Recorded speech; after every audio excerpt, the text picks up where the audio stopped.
Coucou les vierges, j'espère que vous allez tous très bien. Donc on se retrouve pour les énergies générales du mois de juillet.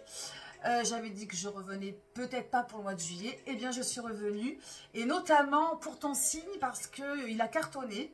Il y a des signes qui ont vraiment cartonné, j'ai eu beaucoup de retours, donc évidemment ça m'encourage toujours à continuer. J'ai du mal à faire des pauses, donc me revoilà.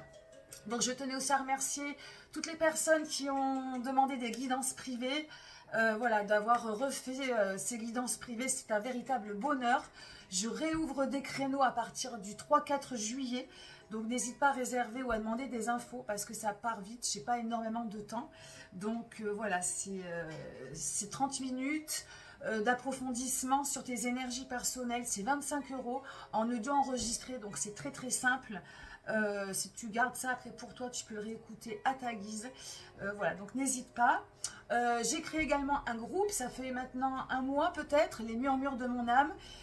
Il y a des cartes du jour quasiment tous les jours ou tous les 2 jours pour apprendre à réfléchir à une seule énergie. Parfois c'est toi qui interagis, qui réfléchis au visuel d'une carte pour voir ce que ça vient susciter chez toi, etc. C'est vraiment très intéressant pour conscientiser ce qui se passe dans notre vie. L'entre-deux cartes également, c'est tout nouveau, c'est juste une direction pour la semaine, de là où on part, de là où l'on va. Et c'est pareil, c'est un axe, un souffle, une connexion qui me plaît bien parce que c'est pas très chargé.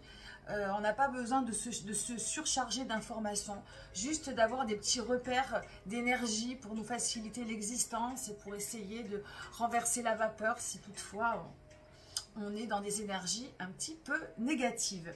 Voilà, donc ça c'est pour le petit topo pour mes actualités.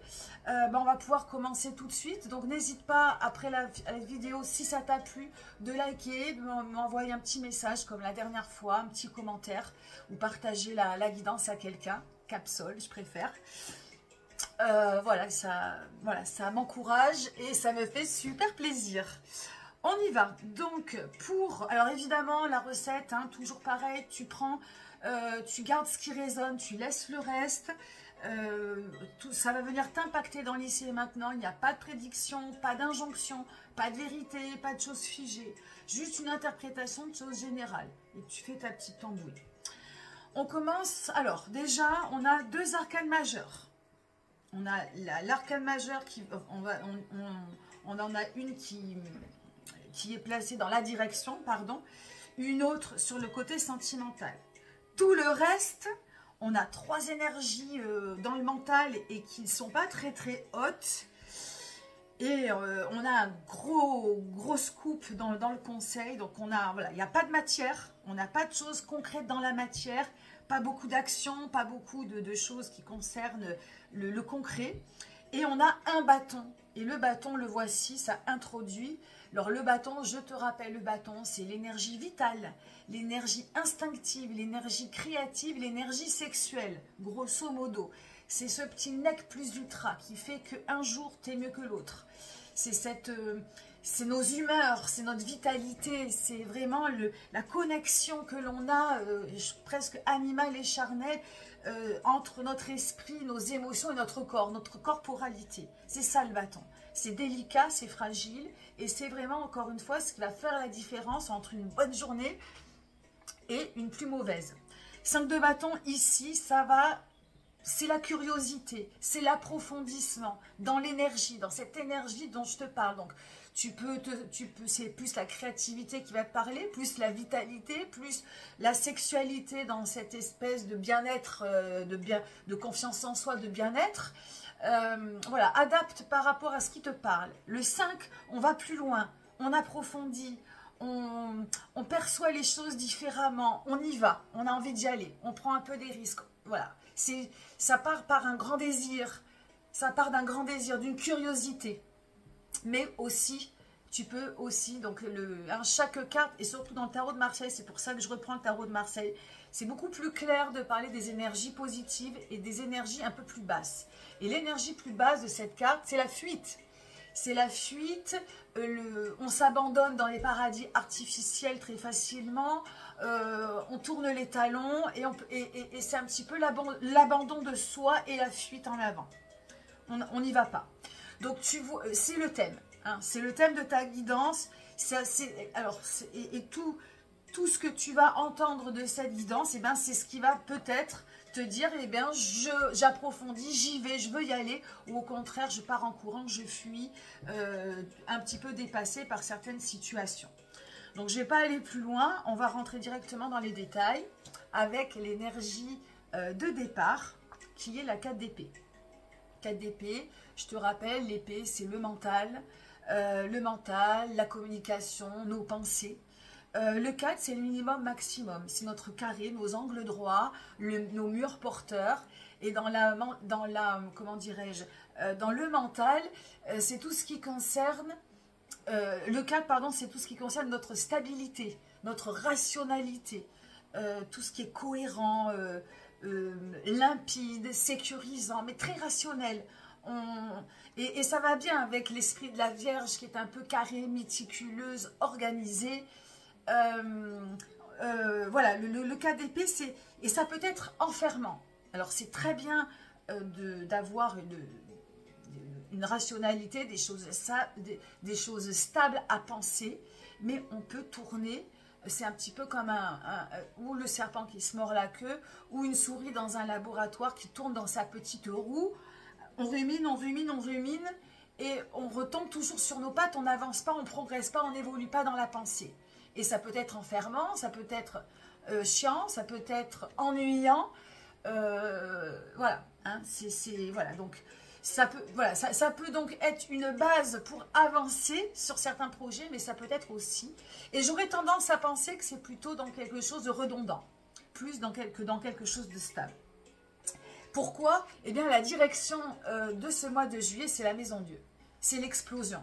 Ça va être de sortir de cette carapace mentale, de cette rationalité, pour moi, de ces habitudes, de ces routines, pour exploser de joie, exploser sa colère, pour libérer des émotions. On est dans les eaux du cancer, dans les eaux émotionnelles. Donc ça va venir peut-être bouger des choses. Il faut que ça bouge. Attends, parce que j'entends du bruit. Donc il y a des choses à bouger, il y a des choses à comprendre. Voilà, ça peut être, la maison 2, ça peut être la dispute, un déménagement, c'est des événements, c'est Uranus, hein, si tu t'y connais un peu en astrologie, c'est vraiment quelque chose qui va venir bouleverser ta vie, mais dans le bon sens. Toujours, c'est toujours un mal pour un bien. Mais je pense qu'il y a même dans ta corporalité, hein, tout est lié, hein, ce 5 de bâton, qui vient qui vient provoquer quelque chose dans ton intérieur. Il faut que ça bouge. Dans ton corps, il faut que ça... Voilà, donc, est-ce qu'il y a quelque chose à approfondir, quelque chose qui te plaît, du désir à retrouver dans l'existence? Il y a en tout cas quelque chose dans cette maison Dieu à comprendre et qui va venir s'exprimer de manière... voilà, ou dans le corps, en faisant un sport, en faisant de la danse, en allant en sortant, faire de la fête, retrouver de la vie sociale pour un petit peu... voilà, bouger un petit peu, c'est un peu sortir de ses gonds, sortir de son corps, se libérer émotionnellement, mais ça peut être des événements extérieurs qui vont venir un petit peu bouger un petit peu les choses, hein, de manière bonne ou de manière peut-être un petit peu plus mauvaise. Si tel est le cas, dis-toi qu'il y a toujours un mal pour un bien. Alors j'avance un peu. Vie sentimentale, l'arcane sans nom. Donc là on a aussi quelque chose qui est lié à tes émotions, clairement à ta vie sentimentale. Alors vie sentimentale, tu adaptes. Petit copain, petite copine, famille, collègue, ami, et ça peut être également juste dans ton fort intérieur. Si tu n'as pas d'entourage, ça marche aussi. L'arcane sans nom, elle vient éliminer ce qui t'empêche d'avancer. Elle vient faire un deuil. Elle vient faire un deuil d'une personne ou d'une situation, d'une manière alors d'être. Non pas qu'il faille changer, mais d'une manière peut-être d'aimer, de concevoir. Il y a quelque chose à nettoyer, à purifier, à bouger. Alors, j'aime pas trop employer ces mots parce que c'est un petit peu trop fort, mais en tout cas, d'éliminer ce qui t'empêche d'avancer. Ça, c'est important. Faire aussi un travail, voilà, Alors, il y a peut-être également beaucoup de colère, beaucoup de haine, beaucoup de sentiments de frustration, de refoulement en toi. Et clairement, dans ta vie sentimentale, il va peut-être falloir identifier. Donc, attention si tu es en couple ou si tu... Voilà, bah, attention à l'entourage. Voilà, c'est un bon moment également peut-être pour... si tu sens que tu as des problèmes, quels qu'ils soient au niveau sentimental, l'arcane parle de thérapie aussi, hein, de prendre en considération sa santé mentale, c'est important. Mais vraiment, voilà, il y a des je vais pas dire qu'il y a des têtes qui vont tomber, mais il y a peut-être un ménage à faire dans les relations, une mise au point, des choses à comprendre, et peut-être, alors c'est pas dans cette, on parle pas de canalisation sur l'arcane sortant, mais c'est une mort symbolique d'une situation, de certaines choses, d'une relation, je viens de le dire, et derrière une mort symbolique, il y a toujours une renaissance, il y a toujours quelque chose qui rebondit. Hein, donc ça peut être aussi dans une seule et même relation, de mettre les choses au clair, d'aller déraciner, d'enlever les mauvaises herbes, de tout ce qui ne va pas dans la communication pour repartir à zéro. Tu fais un peu ta petite tambouille, ça veut évidemment, le plan est large, mais en tout cas, il y a du remue-ménage à ce niveau-là, et il est important peut-être de ne pas fuir et d'aller vraiment voir ce qui t'empêche d'avancer et ce qui te rend, ce qui a besoin de bouger et de se libérer. Hein. Pour moi, les deux, il y a une logique implacable et qui ne va pas et qui demande peut-être à ne pas fuir. Mais tu fais ce que tu veux. Vie professionnelle. Alors, si tu n'as pas de boulot, ça marche aussi. Hein. On va dire que c'est l'activité. Oula, la tronçonneuse. J'espère que ça ne te dérange pas au niveau d'écoute. Attends, je vais. Alors, on continue avec donc le 3 d'épée. 3 d'épée dans le travail ou dans l'activité. Ça part à droite, ça part à gauche. C'est complètement dispersé. Hein. Donc, l'épée, le mental, la communication, les pensées. On ne va pas jusqu'au bout, on peut procrastiner, mais c'est surtout de se disperser. Alors il peut y avoir ça peut être aussi l'occasion de prendre cette carte plutôt dans un sens de légèreté, de curiosité, de s'intéresser à de nouvelles choses. Il faudrait plutôt le prendre comme ça, mais tendance à partir un peu dans tous les sens. Donc attention à canaliser cette énergie. Utilise la curiosité, utilise la légèreté, le plaisir comme ça d'innover des choses plutôt que de t'enfermer, enfin pas t'enfermer, mais plutôt que d'ouvrir trop de portes à la fois parce que ça peut être très énergivore pour ton mental. Et il y a peut-être aussi un lien avec ce côté rationnel qui fait qu'à un moment donné, au lieu d'approfondir, tu t'éparpilles. Donc voilà, c'est un peu délicat. Ta guidance, ta lecture, elle est vraiment dans des énergies très subtiles. On continue avec la santé spirituelle, 2 d'épée. Donc il y a vraiment, au niveau du mental, c'est un peu perturbé. Hein. Alors le 2 d'épée, lui, il projette, il fait que ça, projection. Très très fatigant les projections. Donc reviens à l'intérieur, reviens peut-être à l'instant présent.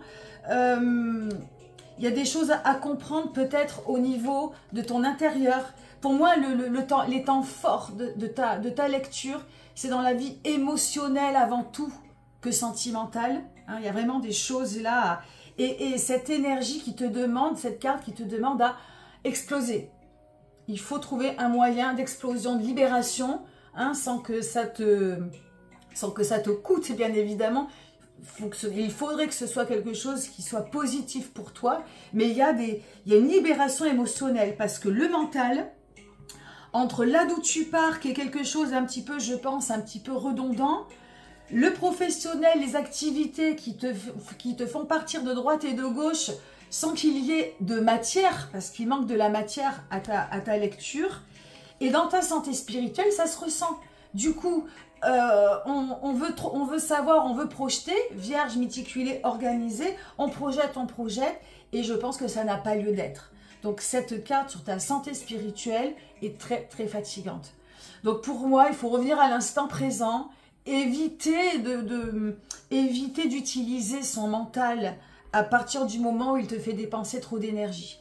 Et de revenir à plus peut-être de corporalité, voilà, de retravailler mais c'est difficile, hein, très très difficile. Ce dont je te parle, c'est des énergies subtiles qui vont penser par du bien-être, qui vont penser par vraiment il faut l'identifier, la conscientiser, cette énergie du bâton. Le fait que tu dises, tiens, ce matin, je suis bien. J'ai bien dormi, j'ai bien ci, j'ai bien là, tu vois, bien t'alimenter, mettre en conscience beaucoup de choses. Et fais-toi plaisir. Approfondis des choses qui te font plaisir, qui te font te identifier pourquoi tu as été mieux ce jour-là et pourquoi tu n'es pas bien le lendemain d'après, tu vois. Et voilà, c'est un bien-être corporel, corporel intérieur, une énergie subtile que tu dois peut-être essayer d'identifier, de travailler. Et le nec plus ultra, le conseil du conseil pour naviguer tout en mois de juillet, parce qu'on n'en a pas parlé non plus, c'est l'as de coupe.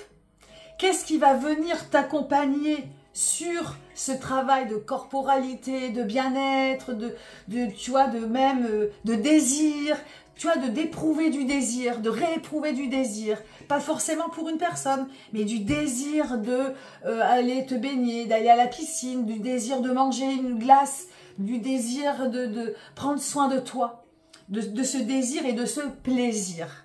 Hein, c'est vraiment, j'insiste, mais tout est là. Eh bien, qu'est-ce qui va t'aider en y mettant tout ton cœur? As de coupe, énorme l'as de coupe. C'est tout ton potentiel d'aimer et de recevoir. Et c'est tout l'amour et l'intérêt que tu vas mettre à faire les choses, à parler aux gens, à manger ta glace, à aller à la piscine, à te lever le matin, à désirer le monde, à te désirer à toi. As de coupe, c'est merveilleux. Et ça, c'est vraiment un cœur à remplir, un cœur à aimer, un cœur à recevoir. Tu vois, visualise bien cet as de coupe qui n'a jamais été aussi beau. Et moi, je le vois merveilleux. À remplir, à recevoir. Il y a vraiment, voilà. Et ça va venir t'aider à libérer tes émotions.